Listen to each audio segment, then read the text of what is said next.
Hotel manager जब इस तरह की जवाब देता है, इस पे पुलिस अब होटल मैनेजर को फटकार लगाते हुए कहती है कि गलती तुम लोग करते हो और झेलना हमें पड़ता है।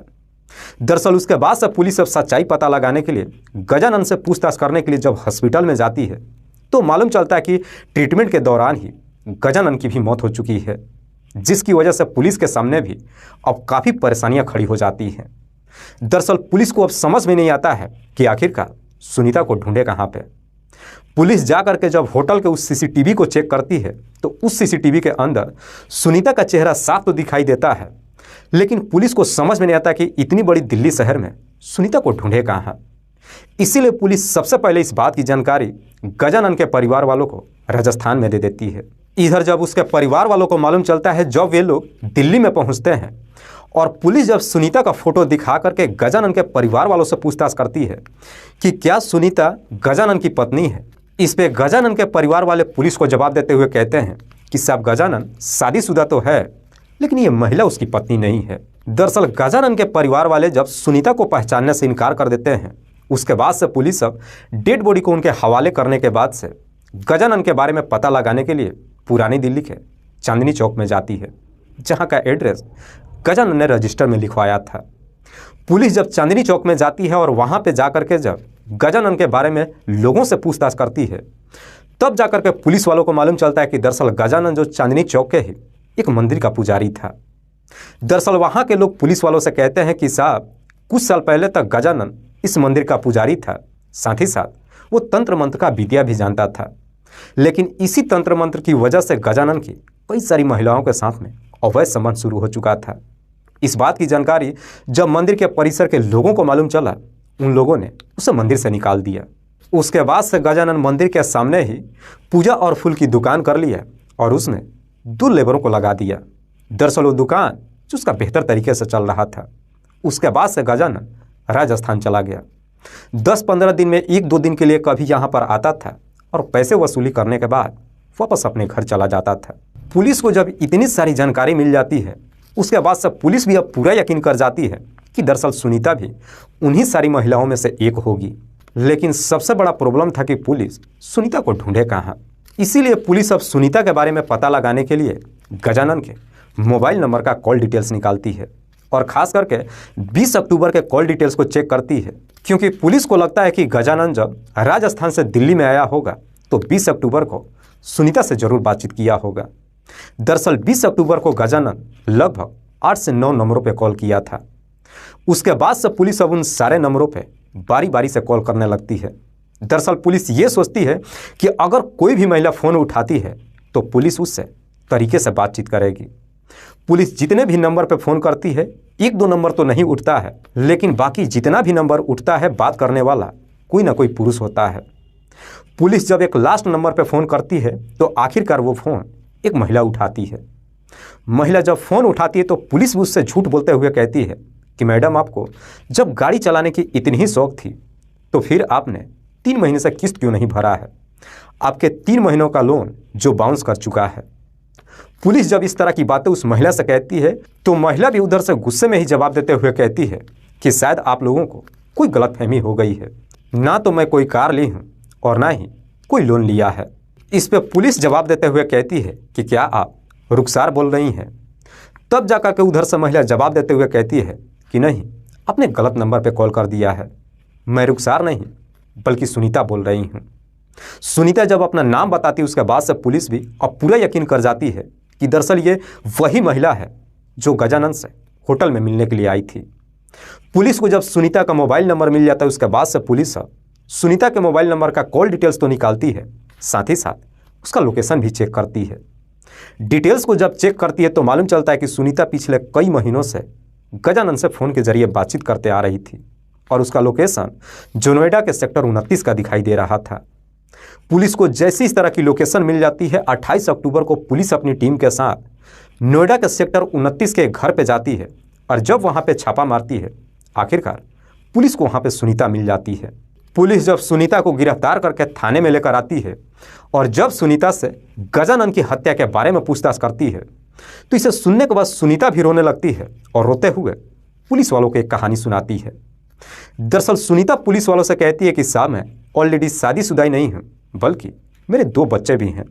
लेकिन बावजूद इसके गजानन के साथ मेरा प्रेम प्रसंग पिछले कई सालों से चल रहा था। दरअसल गजानन जो मुझसे शादी की जिद कर रहा था, लेकिन मैं उससे शादी करना ही नहीं चाहती थी। 20 अक्टूबर को जब हम लोग होटल में मिलने के लिए गए, हम दोनों के बीच में संबंध तो बना ही, लेकिन उसके बाद से गजानन फिर से मुझसे शादी करने का जिद करने लगा। जब मैं उसे इनकार कर दी, उसने अपने शरीर पर पेट्रोल छिड़क करके खुद को आग के हवाले कर लिया।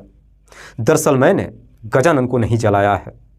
हालांकि सुनीता रोते हुए यह पूरी कहानी पुलिस को बताती तो है, लेकिन उसके बाद से पुलिस फिर से सुनीता से सवाल करती है कि जब तुमने गजानन को जलाया नहीं था तो फिर तुम होटल से भागी क्यों। इस पे सुनीता पुलिस के सवालों का कोई जवाब नहीं देती है, जिससे पुलिस को भी पूरा यकीन हो जाता है कि सुनीता जो भी कहानी सुना रही है वो सब के सब झूठ है। इसीलिए पुलिस अब सुनीता के साथ सख्ती से पेश आती है। पुलिस जैसे ही अपना सख्ती दिखाना शुरू करती है, आखिरकार सुनीता भी मजबूर होकर के अपनी सच्चाई कबूल कर लेती है और फिर पुलिस वालों से कहती है कि हाँ साहब, गजानन के शरीर में मैंने ही आग लगाया था। लेकिन सुनीता जब इस हत्या की पूरी कहानी बताती है तो वाकई में इसे सुनने के बाद हर कोई हैरान रह जाता है। दरअसल इस कहानी की शुरुआत होती है घटना से ठीक लगभग 8 साल पहले। दरअसल सुनीता जो मूल रूप से बिहार प्रदेश के पटना शहर की रहने वाली है। सुनीता के पति का नाम है विनोद कुमार, जो दिल्ली के ही रेलवे में इलेक्ट्रीशियन का कर्मचारी है। रेलवे में नौकरी होने की वजह से विनोद को जामा मस्जिद के रेलवे कॉलोनी में एक कमरा मिल जाता है। उसके बाद से विनोद बिहार से अपनी पत्नी सुनीता को दिल्ली में बुला लेता है और फिर रेलवे कॉलोनी के कमरा में अपनी पत्नी के साथ रहने लगता है।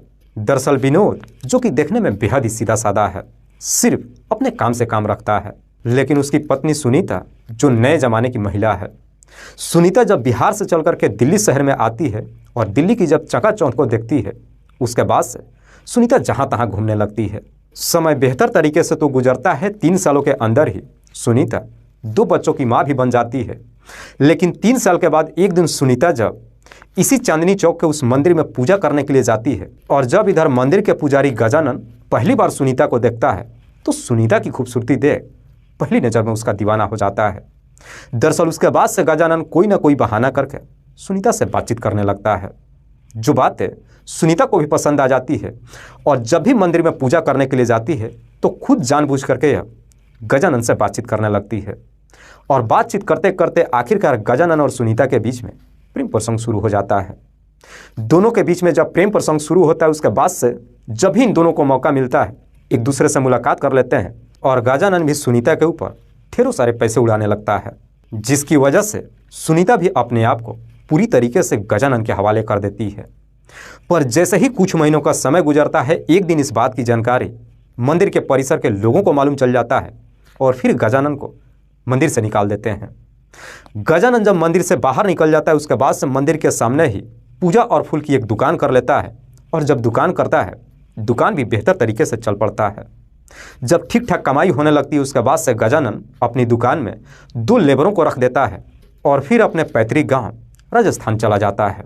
10-15 दिन में दिल्ली आता है। पैसे वसूली करने के बाद 2-3 दिन तक दिल्ली में ठहरता है। सुनीता से मुलाकात करने के बाद फिर से वापस अपने घर चला जाता है।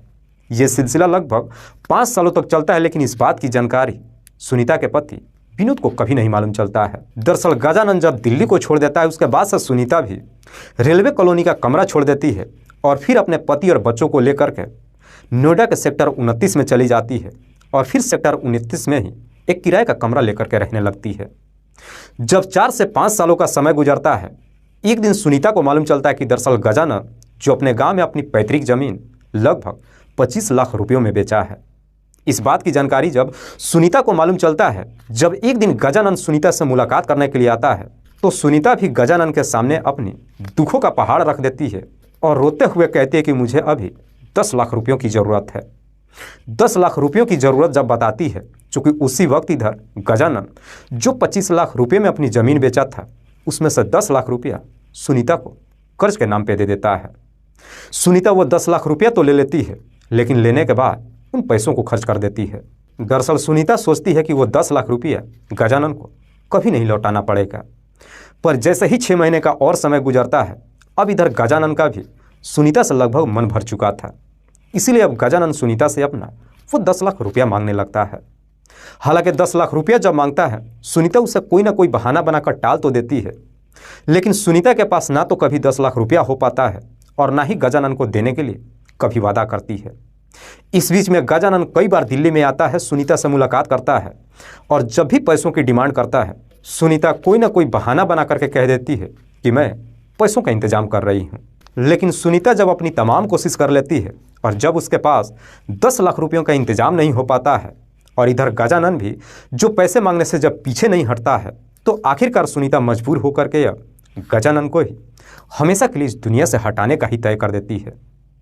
दरअसल सुनीता गजानन को इस दुनिया से हटाने का प्लान तो तय कर देती है, लेकिन साथ ही साथ ये भी सोचती है कि वो एक बार गजानन को समझाने की कोशिश करेगी।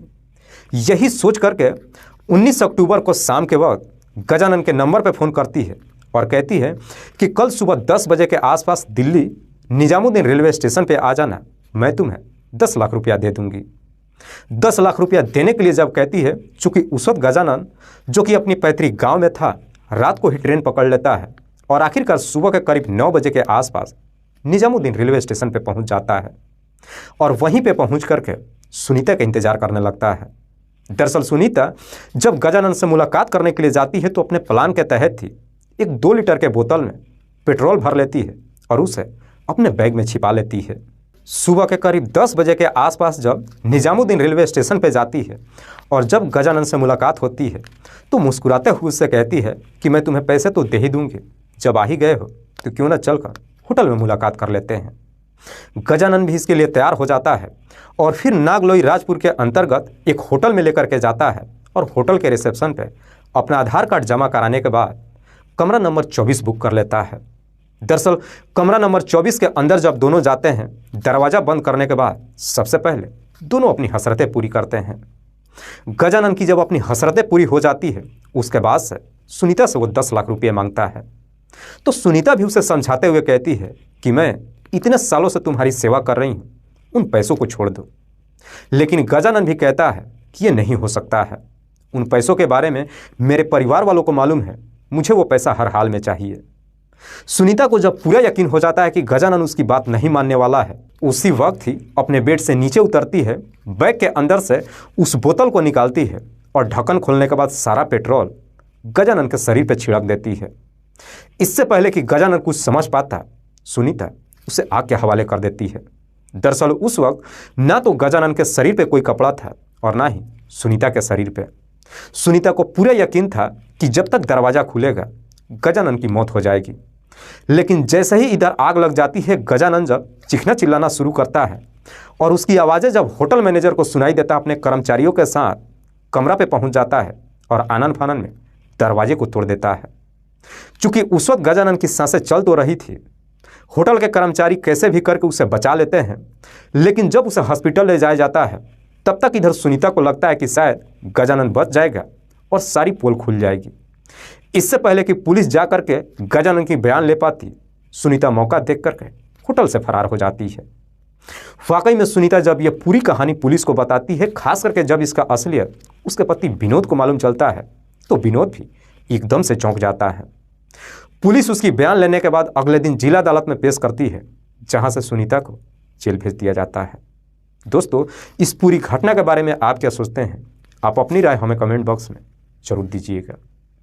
जाते जाते मैं आपको बता दूं कि कुछ मेरे व्यूअर्स हैं जो रोज़ाना मेरे इस वीडियो को देखते ही नहीं हैं, बल्कि अपना कीमती समय निकाल कर कुछ अपना प्यार भी देते हैं, जिनमें से एक का नाम है अकबर अंसारी। अकबर अंसारी जो हसन बाजार भोजपुर बिहार प्रदेश के रहने वाले हैं। दूसरे मेरे व्यूअर हैं नितेश पासवान। नितेश पासवान जो बोधगो गिरिडीह झारखंड प्रदेश के रहने वाले हैं। तीसरे मेरे व्यूअर हैं अजय कुमार। अजय कुमार जो अहमदाबाद के रहने वाले हैं। चौथे मेरे व्यूअर हैं सुरेश चंद। सुरेश चंद जो दिल्ली शहर के रहने वाले हैं। लास्ट मेरे व्यूअर हैं दिनेश मुर्मू। दिनेश मुर्मू जो जिला गोड्डा झारखंड प्रदेश के रहने वाले हैं। मैं आप तमाम व्यूअर्स को तहे दिल से शुक्रिया अदा करता हूं। कल फिर मिलते हैं एक और नई सच्ची घटना के साथ। तब तक के लिए जय हिंद, जय भारत।